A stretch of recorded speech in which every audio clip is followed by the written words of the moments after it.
Hello again, everyone, and welcome back to the Dion Gordon Podcast. I'm your host, the connoisseur of common sense, the purveyor of authenticity, the man who calls it right down the middle, Dion Tyree Gordon. Enough of the bullshit. Let's get to work.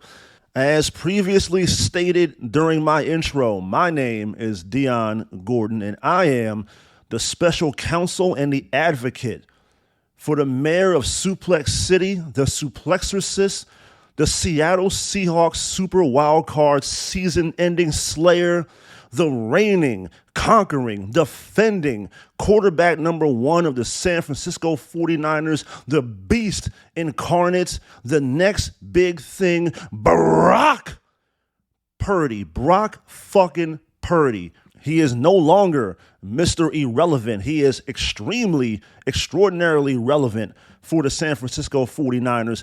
Ever since the insertion of Brock Purdy into the lineup as QB1, the 49ers have outscored their opposition by a combined score of 239 to 120.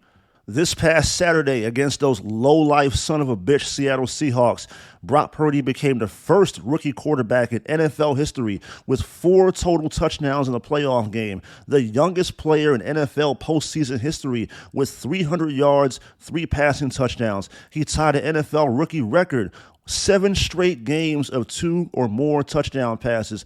First rookie quarterback to win a playoff start in a decade, 6-0 as the starting quarterback for the San Francisco 49ers. It wasn't always pretty this past Saturday. It got off to a rough start, a little shaky, a little erratic.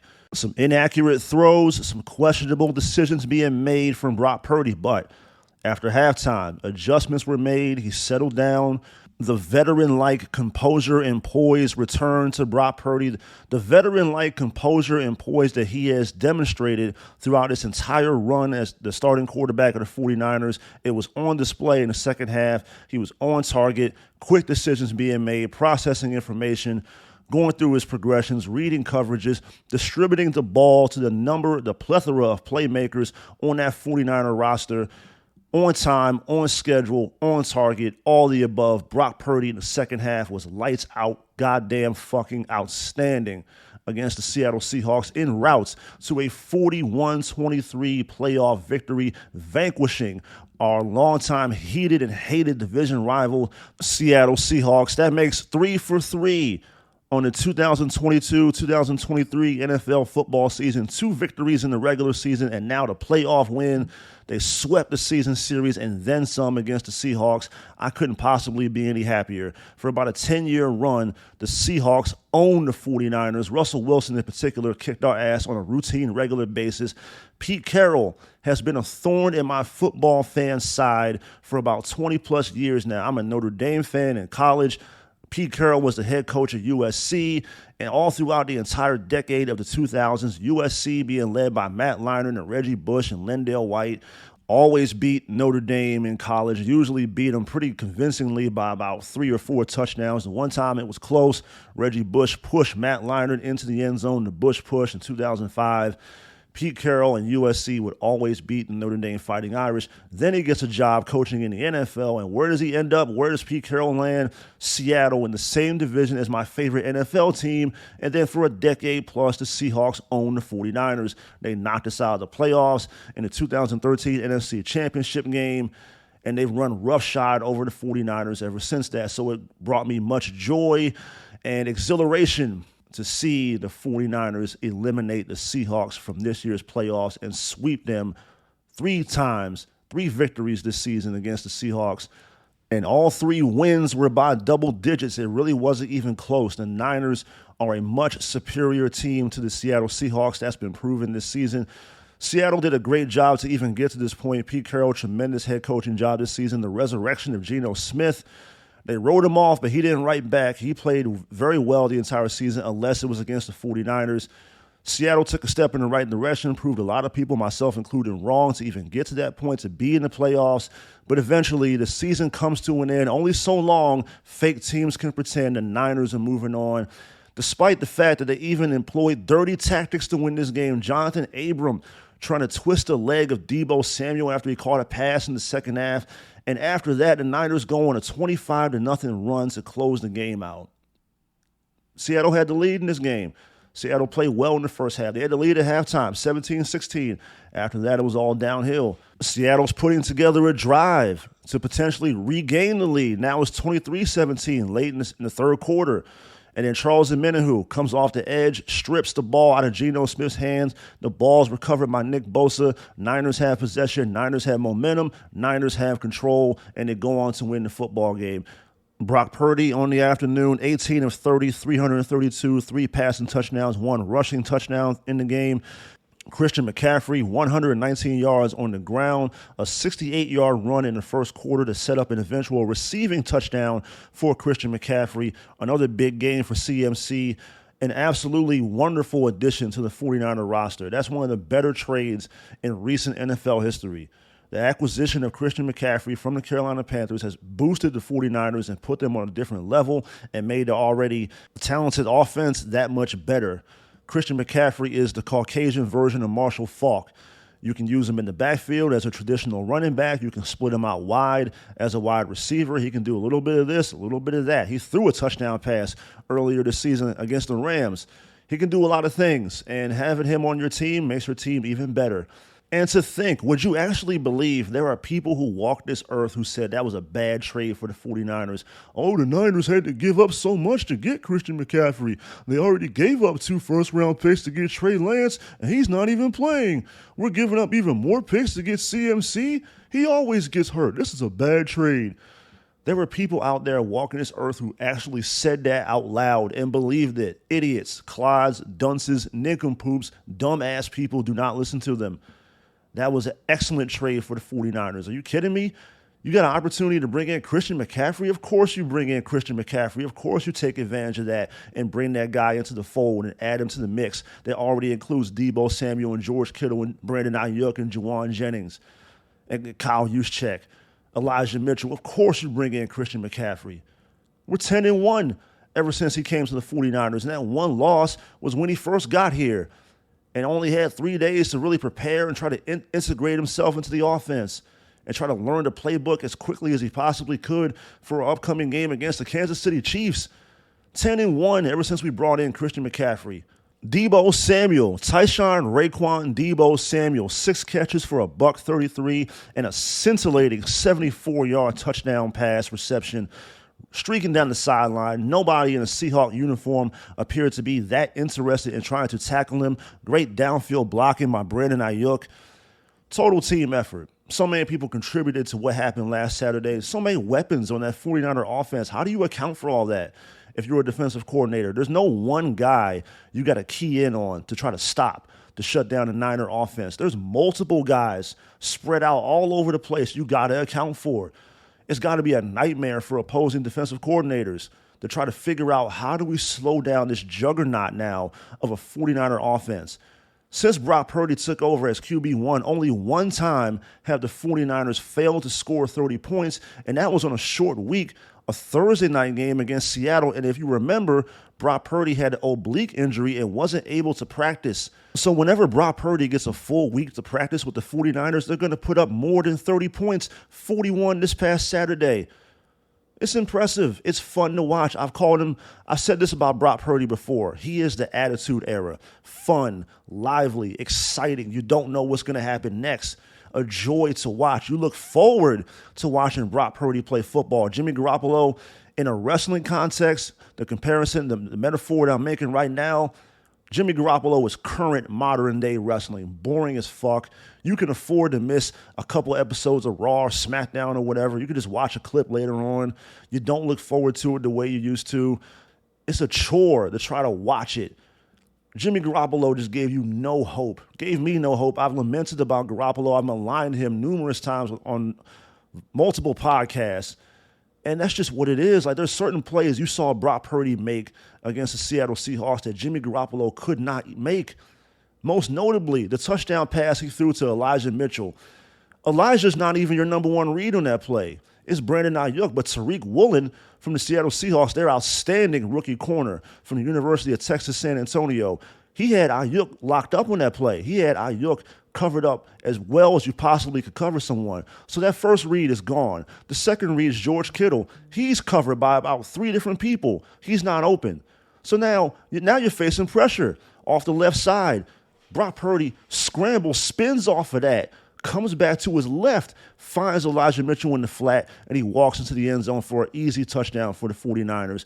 Shit like that is what Jimmy Garoppolo could not do, and that's why I was so critical and so tough on Garoppolo over the years, because I saw that. I recognized that. I knew he can't make big plays. He doesn't open up the offense. There's no explosives when Jimmy Garoppolo is playing quarterback for your team. And if you're going to win playoff games, your quarterback has got to be able to hit explosives. You can't nickel and dime your way to a championship. You can't consistently put together 16, 17, 18 play drives and try to take 9, 10 minutes off the clock and try to slowly grind your way into a score. There were plenty of times where the 49ers would put together a 12, 13, 14 play drive, and the final result was a field goal. When Jimmy Garoppolo playing quarterback for you, you got to hit explosives. You got to hit big chunk plays. Your quarterback has got to be able to threaten the defense vertically, not just horizontally, vertically. You got to put pressure on the defense if you're going to win a Super Bowl. And Jimmy Garoppolo, to me, was never that kind of quarterback. Brock Purdy, in one game, has already outperformed Jimmy Garoppolo's entire playoff career. He put up 332 yards in that game. Jimmy never had a 300-yard playoff game. The 49ers won playoff games in spite of Jimmy Garoppolo. 3 of them. 3 times he did not throw a touchdown pass in a 49er playoff game, and they won the game anyway. You look at last year's playoff run. He was abysmal versus Dallas. I think he tried to lose that game. That's the way it appeared to me. He was awful against the Cowboys. The Niners win anyway. Defense. Deebo Samuel put the team on his back. Literally told Kyle Shanahan, call outside zone and give me the fucking ball. And he scored. Deebo Samuel in 2021 was awesome. The Green Bay game, it's a block punt that leads to victory for the 49ers. Talanoa Hufanga recovering a block punt from Jordan Willis and taking it in for 6. The Niners offense failed to score a touchdown in that game. Your quarterback could not engineer points in the playoffs last year, and the Niners won anyway. In spite of all that, now you're winning because of your quarterback. Your quarterback is electrifying, like The Rock in 1998. The most electrifying man in all of sports entertainment right now is Brock fucking Purdy. He's awesome. He's must-see television. He's worth the price of admission. You tune in to see this guy. The Attitude Era. The next big thing, the beast incarnate, Brock Purdy. No longer do Niner fans have to suffer through a meandering and plodding offense being led by an inept quarterback who cannot execute at the highest level, who cannot create big plays, who doesn't threaten the defense. Now we have a quarterback. Now it's a fair fight. Now you got a quarterback that can open up the offense, and now Kyle Shanahan, as a play caller, has unlimited confidence in calling a play, knowing that he has a quarterback that can execute that play the way it's supposed to be executed. I've said this before about Kyle and his offense and the way he calls plays. He is going to give you the answers to the test. All you have to do is pull out your number 2 pencil and fill in the blanks. And that's what Brock Purdy did on Saturday. You look at the numbers. According to ESPN Next Gen Stats, all 3 of Purdy's touchdown passes were thrown to receivers who had at least 5 yards of separation. Dudes are running around wide-ass open. Just identify who is wide-ass open and get the ball to them. Of Purdy's 332 yards, at least 179 went to receivers who were virtually uncovered the entire game. You look at that touchdown pass to Deebo Samuel. There's no one within 10 yards of him. He's wide the fuck open. Kyle's going to make it easier for you. Kyle's going to tell you where to go with the football. This guy's going to be open. That guy's going to be open. It goes back to when Kyle Shanahan himself was a wide receiver playing for the Texas Longhorns. I saw Kyle on Chris Sims' podcast, and Chris Sims was the quarterback of the Texas Longhorns back when Kyle was playing wide receiver for them in the early 2000s. And they're sitting there talking, and Kyle said to Chris Sims, there were so many times I wish I could have called my own plays. I wish I could have been the offensive coordinator and the wide receiver back then because I know how to get people open. I think Kyle speaks that way because Kyle was not the most talented wide receiver, not the biggest, not the strongest, not the fastest, not the most explosive. You know, a tall guy, about 6'2", whatever, but he was shifty. He was crafty. He learned that working alongside Ed McCaffrey, Christian's father back in the day. Ed McCaffrey played for the Denver Broncos, for the 49ers as well. He was on that 94 championship team, as a matter of fact, and was one of Mike Shanahan's, Kyle's father's, favorite players that he always had on his teams.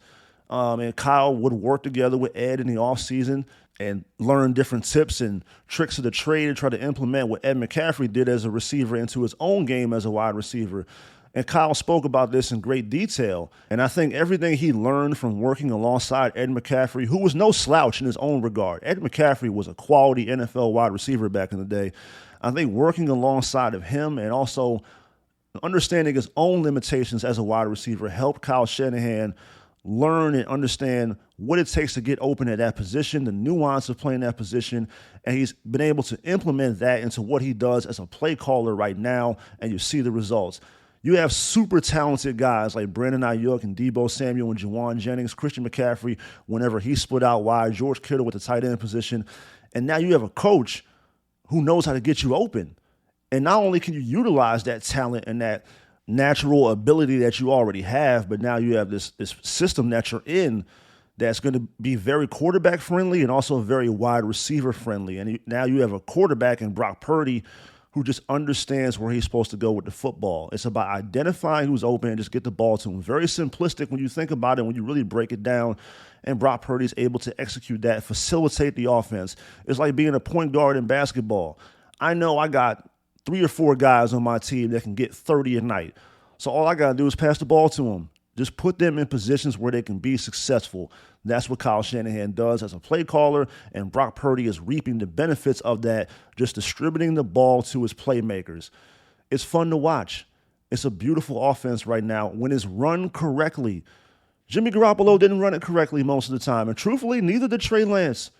Truthfully, being honest, being transparent about the situation, Brock Purdy right now is leaps and bounds ahead of Trey Lance as far as pure quarterback play is concerned. Brock Purdy has significantly more experience playing the position. He was a 4-year starter at college at Iowa State, playing in the Big 12, playing against better competition at a higher level of football. Trey Lance has 17 starts for North Dakota State. The experience matters, and Brock Purdy is more ready for this moment and this opportunity, is more adept at running the Shanahan offense the way Kyle really wants it to be run than Trey Lance is right now. Those are facts. Look at the confidence that Kyle, like I said, the confidence that Kyle Shanahan has calling plays right now as opposed to both Jimmy Garoppolo and Trey Lance. It seemed like Kyle didn't even want Trey to throw the football. There were times it seemed like he didn't want Jimmy Garoppolo to throw the football. He calls plays with confidence and conviction for Brock Purdy. Brock Purdy fits the offense. In a lot of ways, it's similar to the dynamic that they had in Washington when Kyle was the offensive coordinator and his father, Mike, was the head coach. It's sort of like Trey is Robert Griffin III and Brock Purdy is Kirk Cousins. And in the long run, I mean, Kyle Shanahan has spoken in a glowing fashion for a number of years about Kirk Cousins. He really thinks highly of Kirk Cousins. And for a lot of years, it was rumored that Kyle Shanahan wanted Kirk Cousins to be the quarterback in the San Francisco 49ers. Obviously, that never happened. But now he has Brock Purdy, and Brock Purdy is like a younger version of Kirk Cousins. It's going to be interesting to see what happens in the offseason going forward, who's going to be a quarterback next season. We'll cross that bridge when we get there, but currently, right now, unequivocally, without a shadow of a doubt, it is Brock Purdy. There's rumors about Jimmy Garoppolo getting healthy and potentially being available for the NFC Championship game. That's great. That's good to know. Jimmy can come back and be the clear backup of this football team. Brock Purdy is the starter going forward. Tremendous win. Always great to win, especially in the playoffs. One and done. The finality of these games is incredible. So much pressure, high-stakes football this time of year. I love watching it. Beautiful win on Saturday. Beat your division rival, end their season, and move on to the divisional round of the playoffs as the 49ers are. A date with the Dallas Cowboys on Sunday in that late window at 6:30 p.m. Eastern time. I'm not going to go too far in depth about that matchup right now. I'll do that in a later podcast when I preview all the games on divisional weekend. But that's going to be fun, man. 49ers and Cowboys, that's football. That is football right there in its purest form. One of the greatest rivalries in the history of the sport. So much history between both franchises, legendary organizations that have gotten it done for multiple decades, big fan bases. I mean, everything about it. Niners and Cowboys, this is awesome in the playoffs. Yes, yes, yes, 1,000 times yes. But going forward for the Niners, I do want to see some things defensively get cleaned up. in particular the run defense. Guys failed to set the edge a lot in the first half of that game. Kenneth Walker III had a rushing touchdown, and Charvarius Ward got beat pretty badly by DK Metcalf for a 53-yard touchdown pass from Geno Smith before halftime. Definitely got to clean that up. The competition only gets better going from here.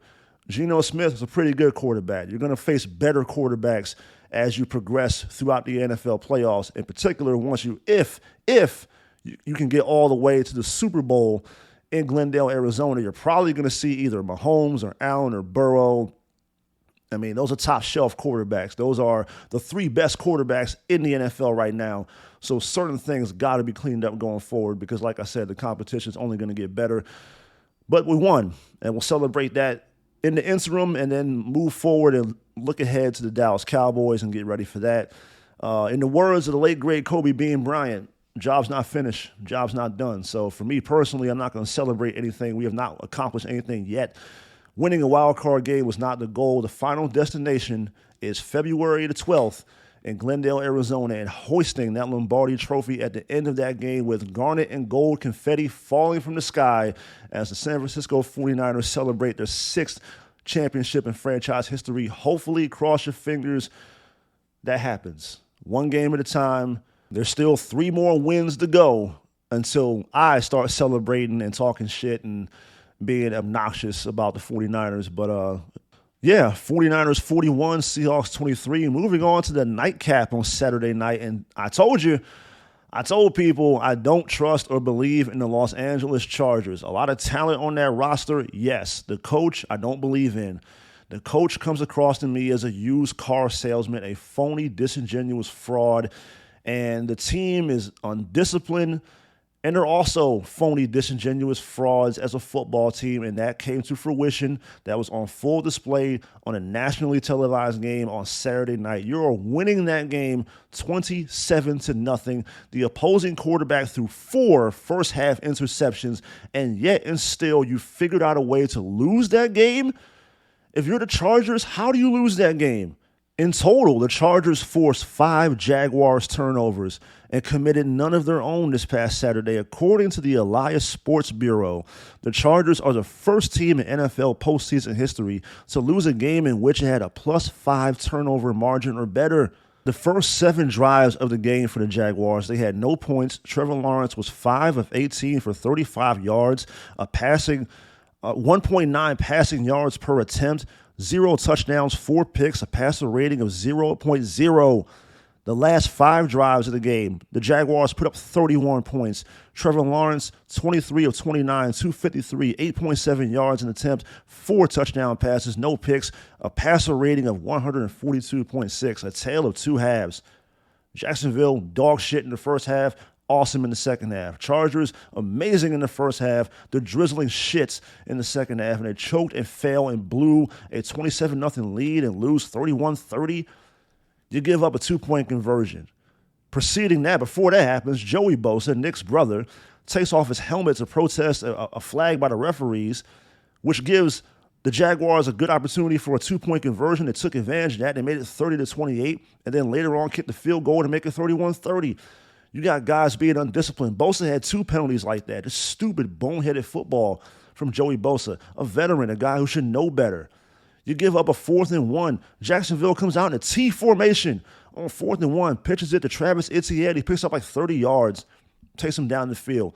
Just undisciplined football, poor football, bad tackling, poor decision-making, a whole perfect storm of events, a recipe for disaster for the LA Chargers. And that's what the Chargers do anyway as an organization. They always fail. They always choke. It kind of reminded me of a game back in, I want to say, 2004, 2005, maybe 06, somewhere in that era, where the San Diego Chargers, as they were known at that time, were 13-3. Marty Schottenheimer, the head coach.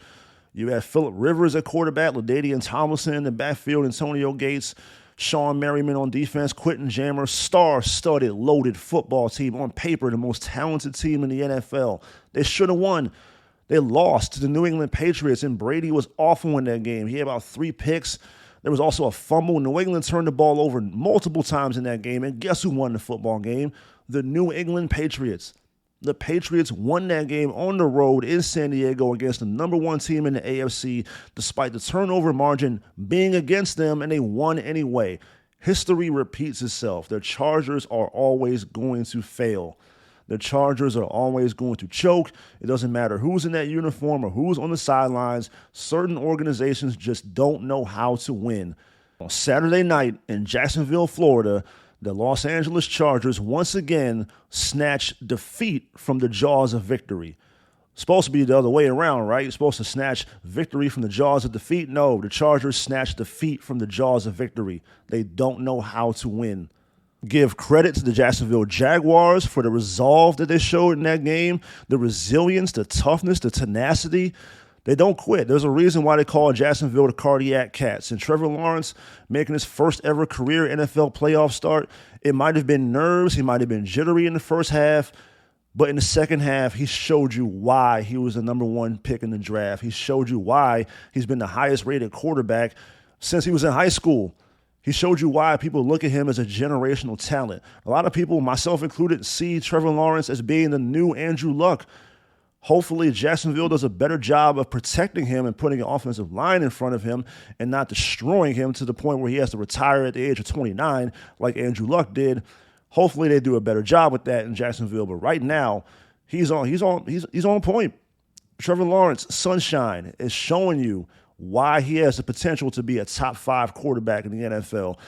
Doug Peterson, I said this before in a previous podcast, what a difference good coaching makes. You have competent head coaching. When you have a cohesive relationship between your coach and quarterback, it does a world of difference for that quarterback, especially a young quarterback who's still trying to grow up and evolve in this league and stake his place in this league. You see the difference is night and day. Trevor Lawrence last year looked like a bust, was awful, was garbage, not 100% his fault. It was mostly Urban Meyer's fault, who had no business being a head coach in the NFL to begin with. Doug Peterson, Super Bowl champion head coach, a proven established winner in the NFL, been around the NFL since the 90s, was a quarterback in his own right for the Green Bay Packers and the Philadelphia Eagles, a disciple of Andy Reid. He played for Andy Reid. He then coached under Andy Reid. Doug Peterson knows what he's doing. Urban Meyer didn't. And that fucked over Trevor Lawrence in his rookie season, but now you're seeing that full potential being unleashed. And I'm excited about seeing it. I think he's a very good quarterback with, like I said, the potential to be great. Fun fact of the day, Trevor Lawrence has never lost a football game on Saturday. Those are facts. His entire life, high school, college, and now the NFL, Trevor Lawrence has never lost a football game that was played on a Saturday. And speaking of that, their game this Saturday against Kansas City. That's interesting. That's something to think about right there. The dude has never lost a football game played on Saturday. Now he's playing a divisional playoff game on the road at Arrowhead against Kansas City, the number one seed in the AFC. Can he continue that streak? Can Trevor Lawrence keep that streak going of not losing a football game on a Saturday? Can he take the Jaguars into Kansas City and pull off a miracle upset and beat the Kansas City Chiefs this Saturday? It remains to be seen. But so far, throughout his entire football career, Trevor Lawrence has never lost a football game played on Saturday. I find that very interesting. So let's move on to Sunday now in a game that I was wrong about. I'll be the first one to admit that. I mean, I got the team right as far as who's going to win the game. The point spread, I got egregiously wrong. I said Buffalo 38, Miami 8. I underestimated the Miami Dolphins. Division rival, division opponent, familiarity, and a tough, tenacious football team that wasn't going to back down. Came in with their own third-string quarterback in Skylar Thompson, and they played a decent football game. They were helped out tremendously by Josh Allen, who was turning the ball over with high regularity throughout the entire football game. But nevertheless, a close, competitive football game that went down to the wire. In the end, it was the Buffalo Bills 34 and the Miami Dolphins 31. You look at the numbers in this game, it should have been a blowout. I mean, Buffalo gets off to a 14-0 start, 17-0 start to begin the game, and it looks like they're going to run away with this. Dawson Knox drops a touchdown pass in the end zone, which would have made it 21-0, but he dropped it. So they settled for the field goal with 17-0. And then after that, Miami sort of kicked and scratched and clawed their way back into the game. And like I said, Allen allowed them to hang around. Allen opened the door for Miami to get back into this game and make a game out of it. He threw 2 interceptions. The first one, I hated that pick. He tried to force it deep down the field, got picked off by Xavier Howard, a little bit of a miscommunication with the wide receiver. I put that on the wide receiver more so than I do Josh Allen, but still, it's first down.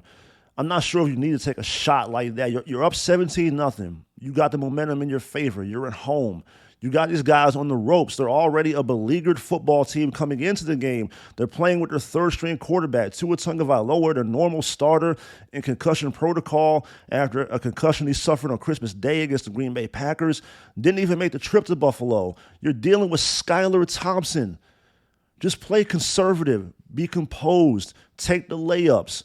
A friend of mine made this point recently to me during the game, as a matter of fact, and I agree with this 100%. Josh Allen plays football like Steph Curry plays basketball.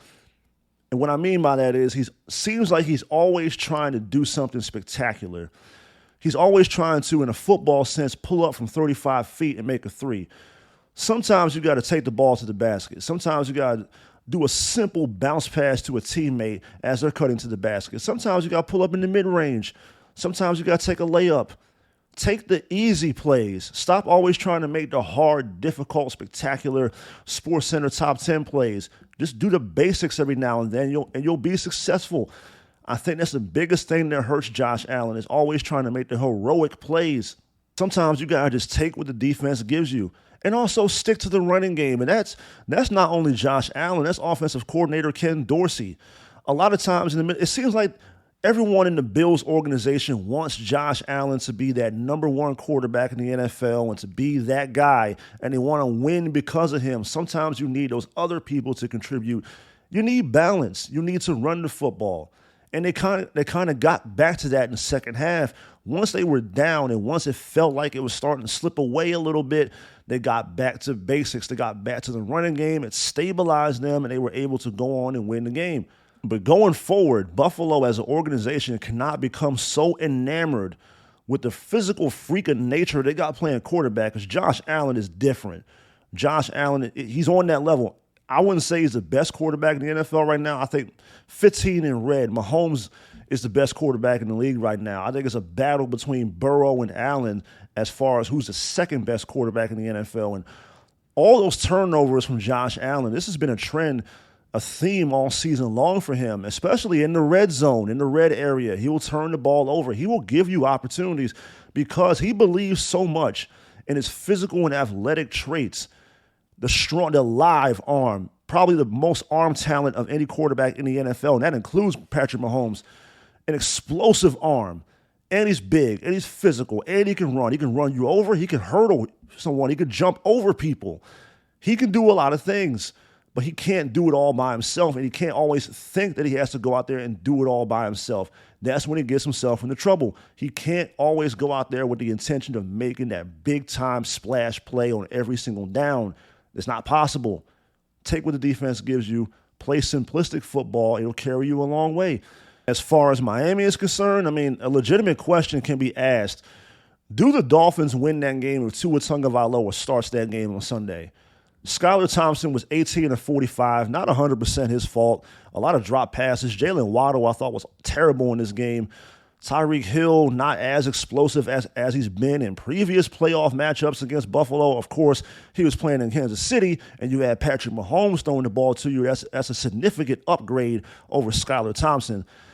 Skylar Thompson is why I didn't think this game was going to be close. It was a 13.5 point spread on this game. I thought Buffalo was going to cover, due in large part to the inexperience and ineffectiveness of their third-string quarterback that Miami was going to put on the field that day. I've seen Skylar Thompson in a few games this season. Not impressive. Not impressive at all. He made some plays on Sunday. He hung in there. I thought he played a tough football game. Given the circumstances, you're on the road, your first career NFL playoff start against a team that many people believe can go on to play in and win the Super Bowl. You're not expected to win anyway. It was a tough situation for Skylar Thompson to be in. I thought he performed decently and gave his team an opportunity to win the football game. It just didn't happen. But if Tua was out there, I mean, we've seen how Miami's offense looked the entire season when Tua was out there and they were firing on all cylinders until they played the 49ers. But before that, they were playing quality football with Tua Tagovailoa at quarterback. If you're the Miami Dolphins, you got to ask the question, do we believe in this guy long term? He has a propensity to get hurt. Going back to his college days, he gets hurt a lot. He's injury prone. He broke his hip in college. He had 2 ankle surgeries. In the NFL, now he's had multiple concussions this season. Last year, he was banged up with some injuries. He's a smaller guy. He gets hurt a lot. Is that the answer for you going forward if you're the Miami Dolphins? Do you want to commit to him long term? Do you want to give him that second contract and pay him a lot of money? He's shown you flashes. He's shown you potential. He's also shown a lack of durability and he can't stay healthy. He can't stay on the field. As the great Herman Edwards once said, the best ability a football player can have is availability. And most of the time, more often than not, Tua Tagovailoa is unavailable for the Miami Dolphins. So if you're in Miami, you got to ask that question going forward. Do we want to keep this guy? Do we want to pay him and give him that second contract? Do we trust and believe he's the guy that can lead us to where we want to go in the future? Or do we got to go draft somebody else? Do we bring in a free agent? Who knows? But that's the biggest question for the Miami Dolphins in this offseason. The trust and the faith in Tua Tagovailoa. How much of it do you have? Speaking of trust and faith, I didn't have a whole lot in the Minnesota Vikings this weekend. I mean, I picked them to win, but I only picked them to win by 1 point, 27-26. They lost the football game this weekend, 31-24 to the New York Football Giants. I mean, when you win 11 games by 1 possession, when you always got to come from behind, some kind of fluke miracle victory, when you're down 33-0 to an absolutely awful and atrocious Indianapolis Colts football team at home in US Bank Stadium, you're down 33-0 to a team being coached by an ESPN analyst. I can't trust you. Yeah, they had that big win in Buffalo early in the season, but look what it took for that win to happen. Some miracle throws and completions from Kirk Cousins to Justin Jefferson, Josh Allen fumbling the ball in his own end zone, a last-second field goal, same thing, all kinds of miracle, fluke-ass shit is what it typically took for Minnesota to win any game this season. They didn't blow anyone out. They got blown out several times. Dallas Cowboys beat them 40-3. They got smacked up by the Cowboys. They couldn't win any game in a convincing fashion. They're not they were never a real football team. And we saw that this Sunday. The secondary, their pass defense, poor. Just not good. Old. It's an old, geriatric, prehistoric secondary they got, highlighted by Patrick Peterson and my man Harrison Smith, who played at Notre Dame. I'm a fan of Harrison Smith, but he's currently 33 years old. Patrick Peterson's 32. These are the guys you put out there to try to slow down opposing offenses. Daniel Jones in this game. Wow. Man, I said it earlier about Trevor Lawrence. It goes to show you what a difference good coaching makes. It goes back to the 3 C's: competence, consistency, and cohesion. When you have a head coach who is competent in what he's doing and consistent in the play calling, and there's cohesion that exists between your quarterback and your head coach, you can do great things in this league. Daniel Jones, from this season to previous seasons, a completely different quarterback. He looks sure of himself. He has confidence and conviction in what he's doing. He's decisive in his throws. He's accurate. He made a number of tight window throws in that game against Minnesota that was very impressive. He can beat you with his legs, dual threat quarterback. I'm watching that game and thinking to myself, he'd be the perfect quarterback for Kyle Shanahan. Daniel Jones in the Shanahan system would be unleashed. He'd be the best quarterback in the NFL. A lot of physical traits he has are conducive to a lot of the things, a lot of the concepts that Kyle Shanahan wants to use. He'd be surrounded by much better players in San Francisco than he is in New York. He'd be awesome playing for the 49ers. Daniel Jones would be an incredible quarterback if he played his whole career for the 49ers. People would be talking about Daniel Jones as one of the best quarterbacks in the NFL if he played under Kyle Shanahan and played for the 49ers. If he was surrounded by George Kittle and Deebo Samuel and Brandon Ayuk and Kyle Juszczyk and now Christian McCaffrey, Daniel Jones would be that dude in the NFL. I say that with 100% sincerity. I'm not joking. I'm not bullshitting. I'm not blowing smoke up anybody's ass. I'm not selling any wolf tickets. Daniel Jones would be the best quarterback in the NFL, or at least top 5 in the NFL if he played for the 49ers. Right now, he is playing elite level football for the New York Giants, despite the fact that he has almost no weapons outside. He has guys who are capable NFL players. Obviously, they're in the NFL. But he doesn't have a Justin Jefferson to throw to. He doesn't have an A.J. Brown, a DeAndre Hopkins, a Tyreek Hill, a Cooper Kupp. He doesn't have guys like that. He has run-of-the-mill dudes. I mean, they thought Kenny Golladay was going to be that guy. He's been a large disappointment for the Giants so far in his time there. Not surrounded by the most talent, but they're winning because of coaching, because Brian Daboll is a significant upgrade over Joe Judge.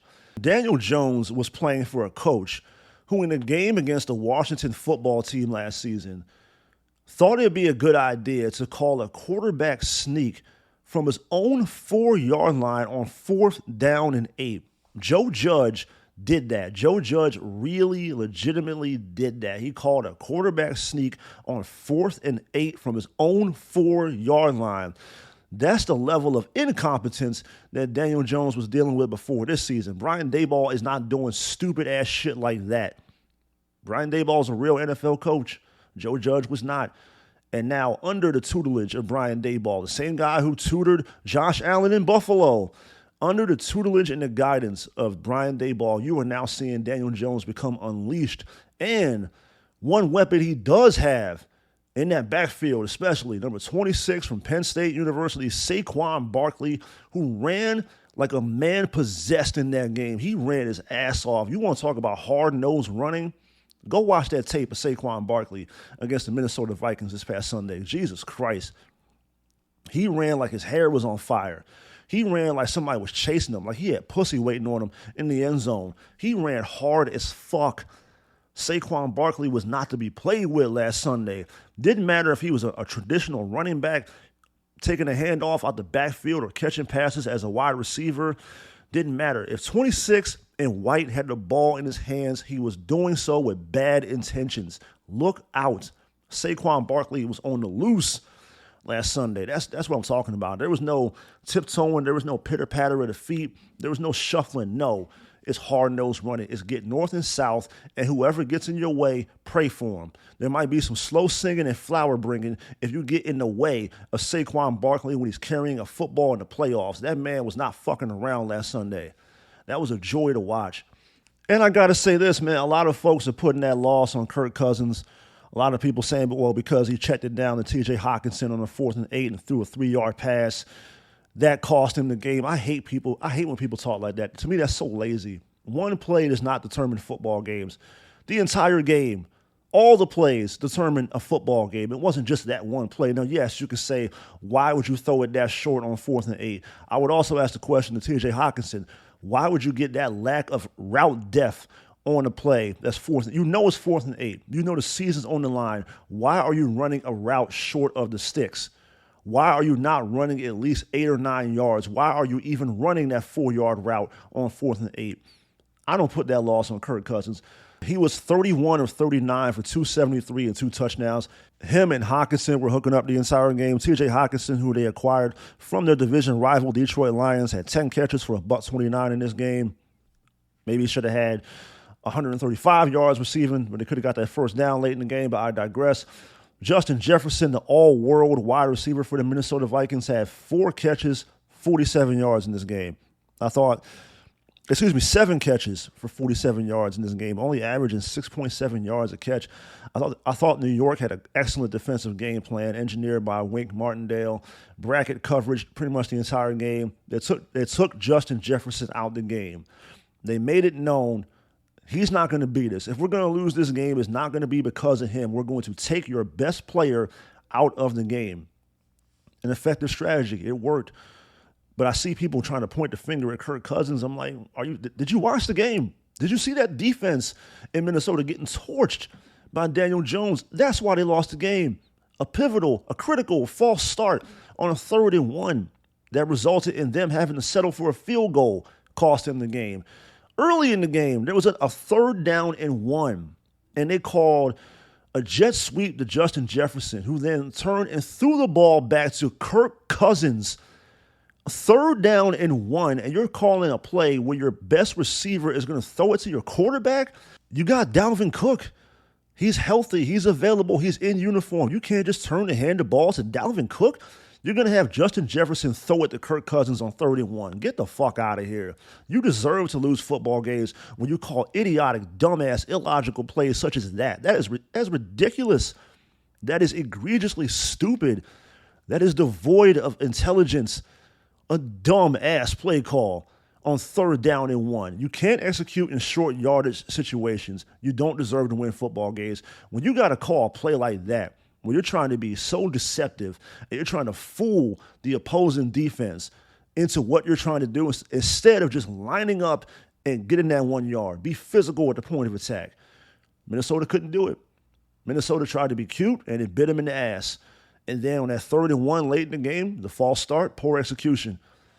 You get a false start called on your left tackle on Christian Darrisaw. That's a big moment of the game. And it cost you points, and you had to settle for 3, and you go on to lose the football game. So I'll push back on that criticism about that last play because that's so easy to do, and it's so lazy to say this one play cost the Minnesota Vikings the game. No, the totality of all the plays throughout the entire game is why any NFL team loses a football game. There's not a single football game ever played, in my opinion, that came down to just one play. No, multiple plays throughout the entire game decided the outcome of that game. Minnesota did not deserve to win that game. The Giants did, and the Giants went out there and won that football game. Another guy from New York I got to give flowers to, man. Dexter Lawrence up front, nose tackle for the New York Giants. He took up real estate in the Minnesota Vikings backfield the entire game. He had property being built throughout that entire football game in the Minnesota Vikings backfield. He was awesome. Just an absolute menace up front. Minnesota had no answer for him. Minnesota was already dealing with a patchwork offensive line that wasn't that good to begin with. And then you go up against a front like the Giants have. Kayvon Thibodeau also on that defensive front applying pressure.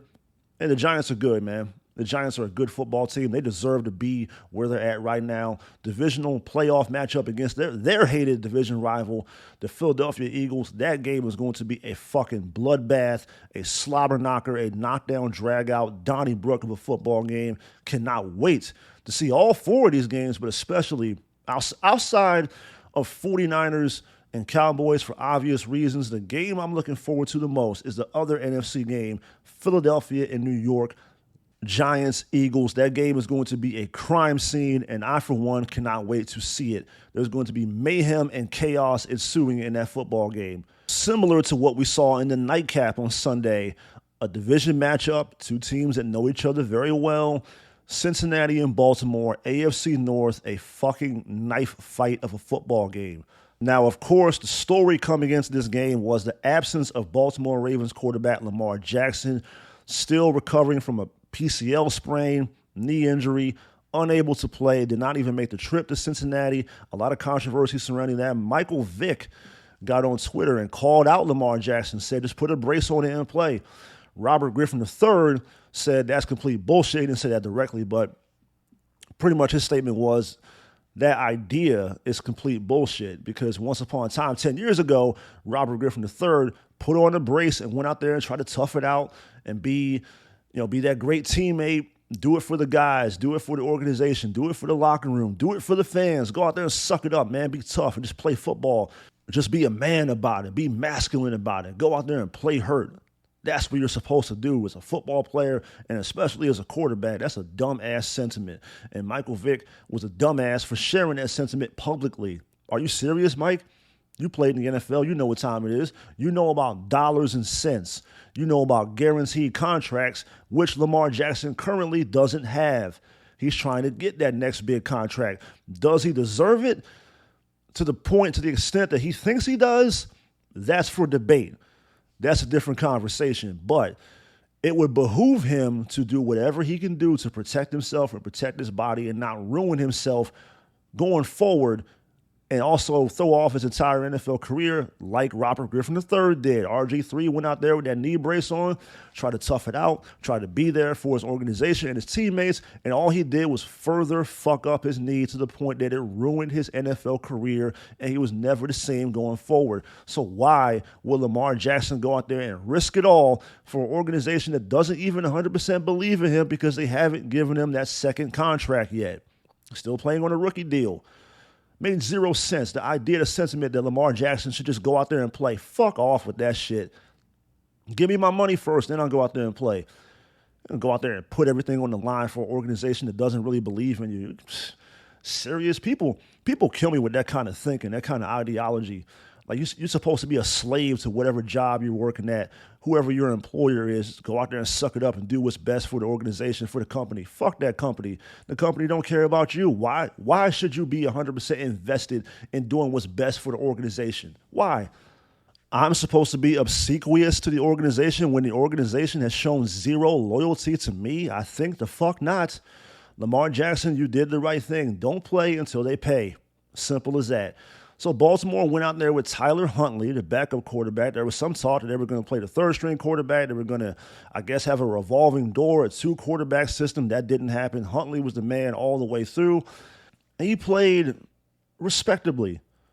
He played a very respectable football game, similar to Skylar Thompson. Like, it wasn't clean. It wasn't perfect. It wasn't all that impressive, but he made some plays. He gave his team an opportunity to win. They were in the game. They had the lead throughout certain parts of the game. But it was two turnovers that eventually ruined everything for the Baltimore Ravens. He threw a pick in the first half, and then the biggest play of the game, the momentum swing, the season ender for the Baltimore Ravens. They're at the goal line. Score tied at 17. Tyler Huntley just executed a beautiful read option play, ran the ball all the way down to the 1-yard line. Now they call a quarterback sneak. Huntley tries to reach the ball across the goal line to score a touchdown. He comes up short, and the ball gets knocked out of his hands right into the hands of Bengals defensive end and Cincinnati native Sam Hubbard, who takes in 98 yards for the game-winning touchdown. Your final score, 24-17, and that play was the difference. Now, of course, Baltimore had the ball late in the game, and there's some dubious clock management issues going on. They bled about a minute off the clock. They were just overall lethargic and lackadaisical in their execution. The overall lack of a sense of urgency didn't appear to be in too much of a hurry. Now, I was thinking to myself watching this, and then John Harbaugh confirmed it in the post-game news conference that the thinking was, we don't want to score too early and give the ball back to Cincinnati. We know they have an explosive offense with Burrow and Higgins and Boyd and Jamar Chase and Joe Mixon and everyone else. We know they can strike quickly, as we saw in last year's AFC playoffs in that classic with Buffalo and Kansas City. When you're dealing with an explosive offense, all it takes is 13 seconds. Buffalo had the lead in that game. Kansas City had the ball with 13 seconds to go in regulation. They tied the game. They forced overtime. So I get the thought process. I understand the thought process that John Harbaugh exhibited. I just don't understand the way they went about it. I don't see why you need to huddle in less than 2 minutes. You're in a 2-minute drill, and you're trying to tie the game. You have to score a touchdown. Why are you even bothering trying to huddle up right now? Why would you call a run play with 27 seconds to go, and you have 2 timeouts on the clock? Not only was the run play a stupid play call, you get a holding penalty on that play that backs you up even further. This all eventually leads to a 4th and 20, a desperation Hail Mary throw, an impressive throw. Huntley, go back and watch that play. Huntley is falling down backwards at about the 45-yard line. He launches it to the end zone, and there's an opportunity to be made. Baltimore has a chance to make this catch and force overtime. Then again, knowing John Harbaugh, I think if Baltimore scores in that play, it's 24-23. Who is to say that John Harbaugh doesn't go for 2 on that play to make it 25-24 and win it in regulation? I think that he probably would have done that, and it probably would have been a good idea, because do you want to go to regulation against Cincinnati with all those offensive weapons they got? Are you really trying to play 10 more minutes against them? You strike while the iron is hot. You got an opportunity right now to go win the game. I think if that pass had been completed and they scored a touchdown, I firmly believe that John Harbaugh would have gone for 2 to try to win the game in regulation, but it didn't happen. You lose the game, and now you're open for all types of second guessing and criticism and hindsight being 2020 and everything else.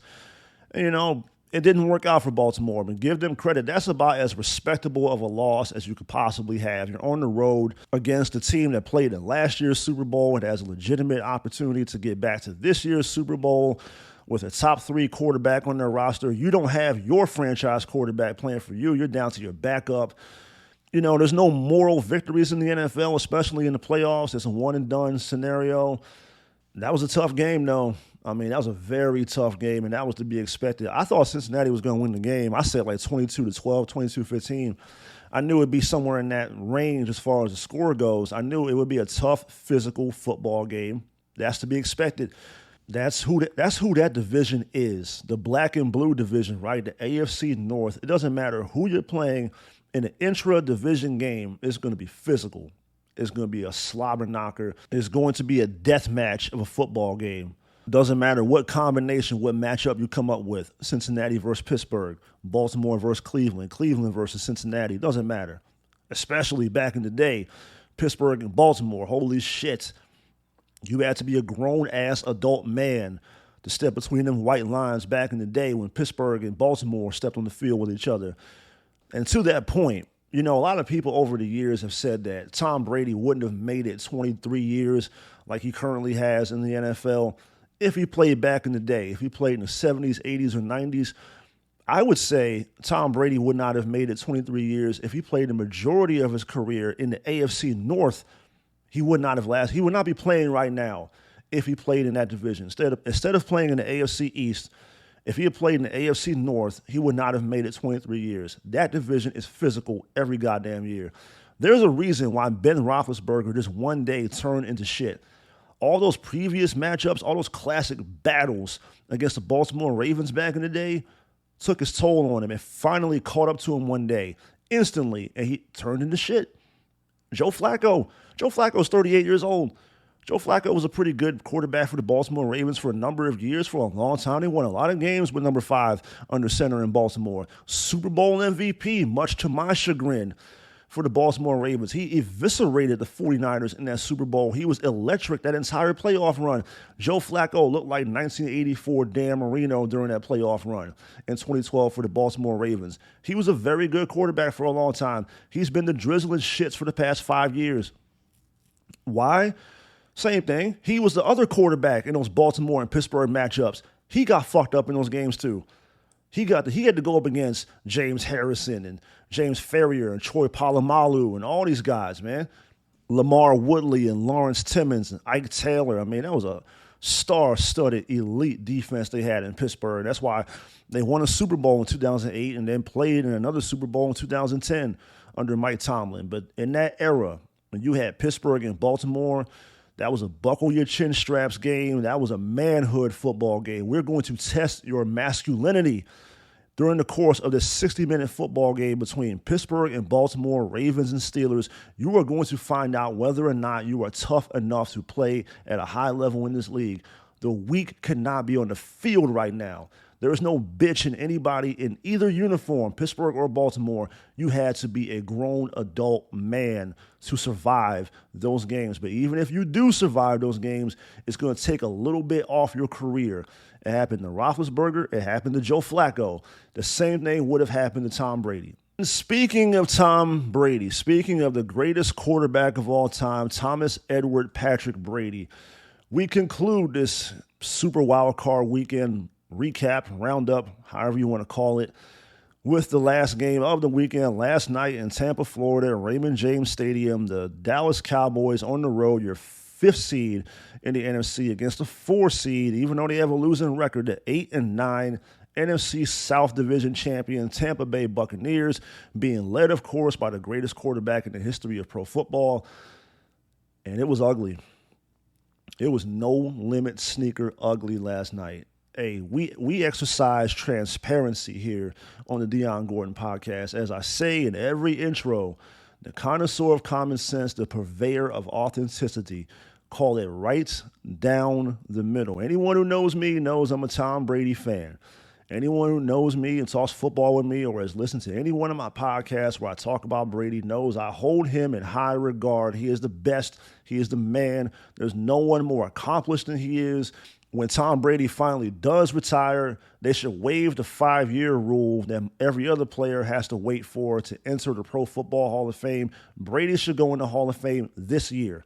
If he were to retire this year, Brady should be inducted into the Pro Football Hall of Fame in 2023. There should be no 5-year window. There should be no 5-year wait. What are we waiting on? Who the fuck is going to vote against Tom Brady to be in the Pro Football Hall of Fame? If anyone could have that 5-year rule waived for them, it's him. The most accomplished football player ever, the most accomplished and respected quarterback who ever played in the game, 7-time champion. 10 Super Bowl appearances, 13 conference championship game appearances, over 100,000 combined career passing yards for Tom Brady, closing in on 700 touchdown passes, beating every team in the NFL, won games in multiple countries. He's won games, obviously, in the United States. He won a game in Mexico this season against Seattle. He won a game in Germany. You can talk about anyone else. You could talk about Joe Montana. You could talk about Peyton Manning. You could talk about any quarterback. If you're an old head, you could talk about Johnny Unitas, Roger Staubach, Franz Harkinson, Dan Fouts, whoever else you want to mention and bring up. I'm sorry, but not sorry. Unapologetically, you are wrong. The greatest quarterback who ever played pro football is Tom Brady. With all of that being said, Tom Brady himself once said that he's going to play football until he realizes that he sucks at playing football. Last night against the Dallas Cowboys, Tom Brady sucked at playing football. He said he would know it's time for him to retire when he feels like he sucks. I'm not going to try to tell him what to do. I don't like doing that for anybody. I'm not going to say what he should do or shouldn't do or talk about his family and the off-the-field shit with him and Giselle. That's off-the-field shit. It's really not even my business. That's a grown man in his own family, his ex-wife now. But based on what I saw last night and based on what I've seen the entire season, with the struggles of the Tampa Bay Buccaneer offense, an offense that only averaged 18 points per game this season, it might be time. Father Time is undefeated, but Father Time has struggled mightily against Tom Brady. But at 45 years of age and 23 years in the NFL, and based off what I saw last night, a number of throws, a number of decisions that were made by Tom Brady, out of character decision-making for the greatest quarterback of all time, it might be that time. It might finally be time for Tom Brady to say enough and just walk away from the sport. Because that wasn't good last night. And give credit to the Dallas Cowboys and their defense for applying pressure. Micah Parsons was in the backfield pretty much the entire game, and so he hurt himself. Micah Parsons got kicked in the shin or whatever, kind of got banged up and really wasn't that impactful in the second half. But in the first half, he was wreaking havoc on every play. They had no answer for him. The Buccaneers' offensive line has been complete trash the entire season. They got Ryan Jensen back last night, their starting Pro Bowl center, who hasn't played since training camp. He hadn't played at all this season. That was his first game, and it was a playoff game, and he wasn't good. I mean, it wasn't expected for him to be good. You can't make your season debut in the playoffs and expect to hold up at a high level. You're behind the curve. You're behind the 8-ball. That offensive line has been in shambles the entire season. They can't run the ball. Tampa only averaged 76.9 yards a game on the ground the entire season. They couldn't get shit done in the running game. Brady led the NFL in passing attempts. Brady last night had 66 passing attempts in an NFL playoff game. Tom Brady last night, 35 for 66, 351 yards passing, 2 touchdowns late when the game was already out of hand. They were never in that game. You are not going to win any playoff game where your quarterback has 66 passes, much less a 45-year-old quarterback throwing it 66 times and still at that stage of the game being asked to carry his football team is not going to happen. It's not going to happen. It didn't happen last night. That looked pathetic last night. That looked uncomfortable. That looked awkward. Still can't get on the same page with his receivers. That includes Mike Evans. They showed a glimmer down the stretch. A couple of games here and there late in the season where Brady and Evans looked like they were back on the same page. It wasn't there last night. Chris Godwin coming off the torn ACL was a shell of his former self. The coaching, Byron Leftwich got fired today. He was let go as offensive coordinator of that team. I don't know what he's supposed to do. To me, I've said this before numerous times, everything in football starts up front. Football has, and always will be a game predicated on two basic principles, blocking and tackling. You got to win up front and in the trenches. And last night, Tampa Bay got mauled up front in the trenches. They got destroyed. They got violated. They got harassed. They got beat up. Their lunch money was taken. Their entire offensive line was collectively shoved into a locker, picked up by their ankles, and dangled over a fucking toilet. That was ugly. They got beat down. They got the clothesline from hell from the Dallas Cowboys. There was no chance last night for Brady. But like I said, decision-making, there's two plays in particular, where I'm watching it, I'm like, is he serious? Is he for real? Is that really Tom Brady out there? One play in the first half when the game was still competitive, he's forced out of the pocket. He has ample room in front of him to run a little bit. I know it's Tom Brady. I know it took him 20 years to rush for 1,000 yards for his career. But still, this is first down. He could have picked up 5 or 6 yards on this play. He didn't have to do what he eventually did. He threw it into the end zone where there's 4 blue Dallas Cowboys jerseys covering the receiver he's trying to go to. I think it was Julio Jones. He's trying to get the ball to Julio. He's surrounded by 4 Dallas Cowboys. You're rolling to your right. You're going to have to throw it across your body to the other side of the field. Like I said, he had at least 5 or 6 yards in front of him on first down. I don't expect Brady to make poor decisions like that, but he did. And then the play that, to me, ended the game early. They were putting together a drive. They're in the red zone. The game is still close. At this point, it's about, I want to say 12-0 or so, because Brett Maher, the kicker for the Dallas Cowboys, who may or may not be out of a job right now, missed 4 extra points last night. Inexplicably blew it 4 times after Dallas touchdowns. 4 extra points were missed by one kicker. I doubt he'll make that trip to Santa Clara this Sunday. I don't know how you keep that guy on the roster. He missed 4 kicks. That's your job, dude. We're not talking about a 55-yard field goal. We're not talking about some ridiculous, difficult kick. We're talking about an extra point, and you miss 4 of them? Wow, that sucks. That's garbage, dude. That's unacceptable. 4 missed extra points, but it's 12-0. First half, Buccaneers putting together a drive in the red zone, 10-yard line. Got an opportunity to get back in this game. And Brady, off of play action, inexplicably threw a wounded duck to the back of the end zone, and it got picked off. Ball game. The game was over right then and there. The game was over right then and there. And give credit to Cowboys quarterback Dak Prescott. He was awesome last night. He was questioned and maligned and scrutinized and criticized and everything else going into that game. People, myself included, lamented about the fact that he's thrown 15 interceptions in 12 games played this season, had a career win-loss record in the playoffs of 1-3. The Cowboys had not won as an organization, the Cowboys had not won a road playoff game in 30 years. All of that, and the Cowboys said, enough. We're going to win this game. We're going to end Tom Brady's career in Tampa Bay, and that's exactly what they did.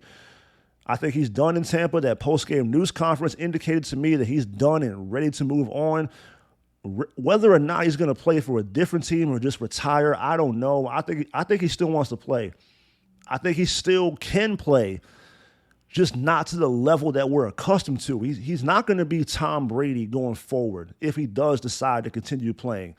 You're not going to see that guy that can carry a football team and galvanize a team and put guys on his back and elevate their level of play. That guy's gone. He's always 45. He's 45. Brady's at that point of his career now where, like I said, he can still play. He can still make throws most of the time. A couple of throws last night, inaccurate, wild, way off target, not even close. That was not good last night. But overall, when I look at the entire season and watching Brady play, for the most part, he can still be a functional, competent NFL quarterback. He just needs a lot of things around him to be on point for him to be successful. The offensive line's got to be excellent, and the running game has to at least be existent. You can't ask a 45-year-old quarterback to throw it as much as he did this season and as much as he did in that game last night and try to be successful. Tampa's a bad football team. They're old, they're slow, they're unathletic. They have mismatches across the board that go against them. The offensive line is a joke. They can't create that much pressure on their defensive line. That team got old in a heartbeat very quickly. Against elite competition this year, they got curb stomped. The 49ers stomped the mud hole in them and walked it dry, 35-7 about a month ago. And Dallas last night took it to them, 31-14. It should have been worse than that. Dak Prescott chokeslammed Tom Brady through a table last night. That was ugly. That was bad. Like I said, uncomfortable and awkward to watch. I'm sitting there watching the game. I'm like, he's really done. He might finally be washed up. This might actually be it for Tom. 45, 23-year NFL career. What else can you possibly do? You've accomplished everything many times over. I already read the resume. He's already done everything. What else are you even playing for? As a Tom Brady fan, I hope he does retire, because it looks like if he keeps playing, if he tries to continue forward and he plays the way he played last night, he's going to get hurt. It's going to be bad. He's going to get fucked up. That looked like a cautious, trepidatious, nervous quarterback. A jittery Tom Brady looked jittery last night. Like he drank 10 consecutive cups of coffee and had too much caffeine running through his body. He looked jittery last night. And a lot of credit for that has to go to the Dallas Cowboys. Their defense was all over them. They were in the backfield. They were causing havoc and making plays. And Buccaneers receivers, most of the night, had a hard time getting open. There was a lot of times, like there was a few plays where Tom had some time to throw. Either no one was open or he just didn't see it. I don't know. I haven't gotten an opportunity to go back and look at the all 22 yet. But, yeah, that was bad. And once again, give the Cowboys credit. Dak Prescott, 25-33, 305, 4 touchdowns. No turnovers last night. No turnovers for Dakota Prescott.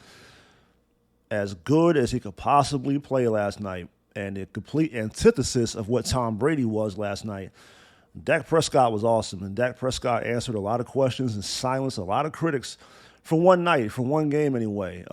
Impressive performance from Dak. Dalton Schultz, at tight end, was the number 1 receiver for the Cowboys last night. They played a great game, and they beat the dog shit. They kicked the Buccaneers' ass in that game. That was about as sound of an ass whooping as you ever are going to see in a football game. That was clear. Just absolute destruction at the line of scrimmage and precise, clear execution. Overwhelming execution by the Dallas Cowboys on both sides of the ball. Just an absolute ass whooping. They dragged the Buccaneers last night. No questions asked. Dallas went out there and earned every bit of that game and took it away from the Buccaneers. It ended their season and perhaps ended the Buccaneer career of Tom Brady. I don't know if it's 100% the NFL career. I don't know if he's going to walk away. I would advise him to walk away. He probably should at this point.